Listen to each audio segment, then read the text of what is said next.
آؤ جوانوں مل کر ملک و ملت کی تعمیر کریں، آؤ جوانوں مل کر ملک و ملت کی تعمیر کریں۔ الحمدللہ رب العالمین والصلاة والسلام علی رسولہ الکریم، اما بعد فاعوذ باللہ من الشیطان الرجیم، بسم اللہ الرحمن الرحیم۔ کنتم خیر امت اخرجت للناس، صدق اللہ العظیم۔ میری عزیز اور پیاری بہنوں، السلام علیکم ورحمۃ اللہ وبرکاتہ۔ میں نے جو آیت کی تلاوت کی وہ سورہ آل عمران آیت 110 سے ہے، جس کا ترجمہ ہے کہ اب دنیا میں وہ بہترین گروہ تم ہو جسے انسانوں کی ہدایت و اصلاح کے لیے میدان میں لایا گیا ہے۔ اس آیت سے ہمیں یہ حکم ملتا ہے کہ ہمارا فرض منصبی لوگوں کی ہدایت کے لیے ہے، لوگوں کو خیر کی دعوت دینا ہے، لوگوں کو جہنم سے بچانا ہے۔ اس کام کو انجام دینے کے لیے ہمیں صحابہ کرام اور محترم ازواج مطہرات کی زندگیوں پر نظر ڈالنا ہے، جیسا کہ وہ بھی اللہ سبحانہ وتعالیٰ کو خوش کرنے کے لیے جیے کھائے ہنسے اور جدوجہد کی۔ انشاءاللہ میں آپ کے سامنے ام المومنین حضرت ام سلمہ رضی اللہ تعالیٰ عنہ کی سیرت سے کچھ واقعات پیش کروں گی، جن کی روشنی سے سبق حاصل کر ہم اللہ سبحانہ وتعالیٰ کو خوش کر سکیں۔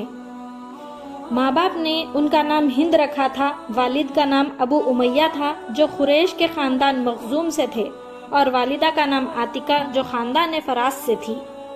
ابو امیہ ایک دولت مند اور بے حد فیاض، سخی اور دریا دل آدمی تھے۔ سیدہ ام سلمہ رضی اللہ تعالیٰ عنہ بھی اپنی والد کی طرح فراغ دل، وسیع حوصلہ اور فیاض خاتون تھی۔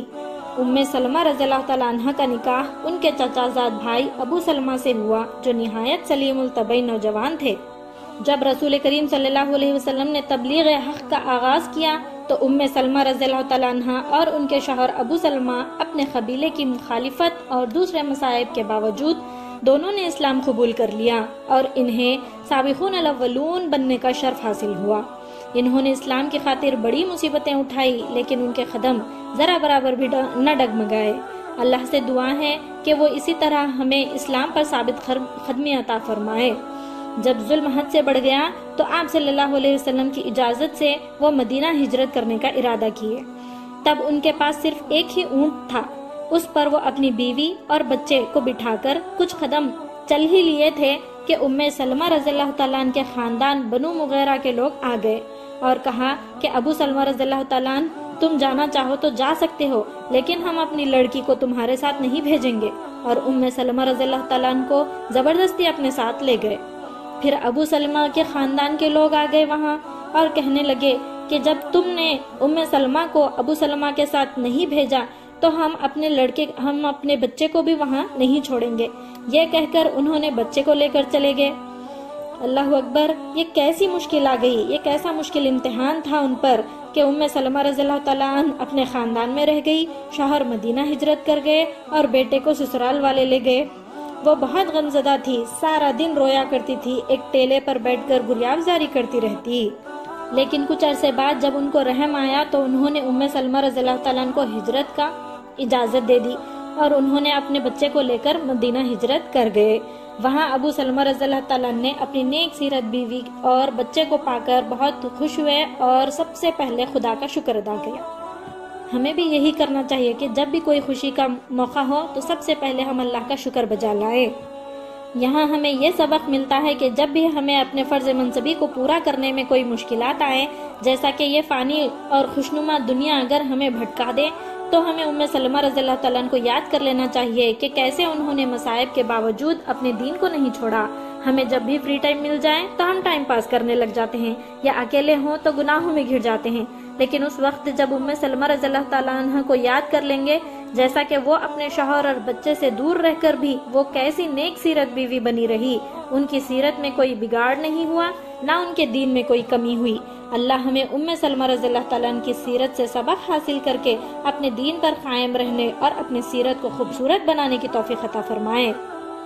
اسی طرح جب ان پر مصیبتیں ختم ہی نہیں ہوئی تھی کہ جنگ احد میں ابو سلمہ رضی اللہ تعالیٰ عنہ زخمی ہوئے، پھر کچھ ماہ بعد وفات پا گئے۔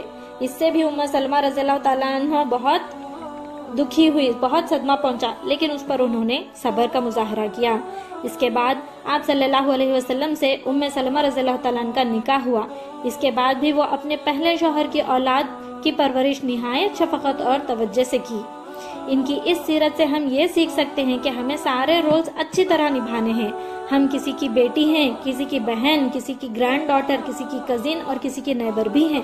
لیکن کسی ایک رول کو پریفرنس دے کر کسی ایک کو نیگلیکٹ کر دینا ہمارے حقوق العباد کو بگاڑ دیتا ہے. ہمیں اسے بچانا چاہیے.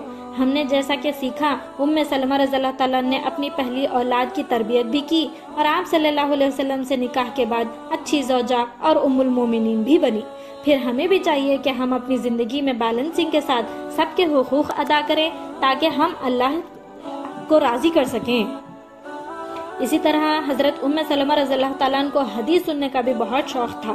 ایک دفعہ رسول کریم صلی اللہ علیہ وسلم خطبہ دے رہے تھے. کہا یا ایھا الناس. اس وقت سلمہ رضی اللہ تعالیٰ اپنے بال بندھوا رہی تھی. جیسا ہی انہوں نے یہ کلمہ سنا فوراً اٹھ کھڑی ہوئی، اپنے بال باندھ لیے، خود ہی باندھ لیے اور جا کر پورا خطبہ سنا. یا ایھا الناس یعنی ہم جانتے ہیں کہ اے لوگوں. سلمہ رضی اللہ تعالیٰ کہتی ہیں کہ اے لوگوں یعنی کیا ہم اس میں شامل نہیں ہیں؟ یہ کہتی ہیں یعنی وہ ہمیشہ الرٹ رہتی ہیں کہ کب مجھے کیا حکم مل جائے میں اس پر عمل پیرا ہوں. آج ہم ہیں کہ حدیث سنتے ہیں، پروگرامز اٹینڈ کرتے ہیں، سماعت قرآن کرتے ہیں، خود قرآن پڑھتے ہیں. یہ کلمہ یا ایھا الناس کئی مرتبہ آتا ہے لیکن ہمارا کوئی اس پر غور و فکر نہیں ہوتا. اس میں ہمارا کیا حکم ہے؟ اللہ تعالیٰ کی کیا یہ ہم سے کہہ رہا ہے؟ ہمارے لیے کیا اس میں حکم ہے؟ ہمارا اس کی طرف کوئی توجہ، کوئی شوق نہیں ہوتا. پیاری بہنوں، سلمہ رضی اللہ تعالیٰ 378 احادیث کی مروی ہیں. وہ قرات بھی بہت عمدہ طریقے سے کرتی. اللہ نے انہیں خوب روئی علم، ذہانت اور اصابت رائے کی نعمتیں عطا کی. اللہ تعالیٰ سے دعا ہے کہ ہمیں سلمہ رضی اللہ تعالیٰ جیسا اللہ پر یقین کرنا، صبر کرنا، اچھی ماں اور نیک بیوی بننا اور ان کے جیسا علم کا ذوق و شوق عطا فرما. اللہ سے یہی دعا ہے. آمین یا رب. وآخر دعوانا الحمدللہ رب العالمین. آؤ جوانوں مل کر ملک و ملت کی تعمیر کریں.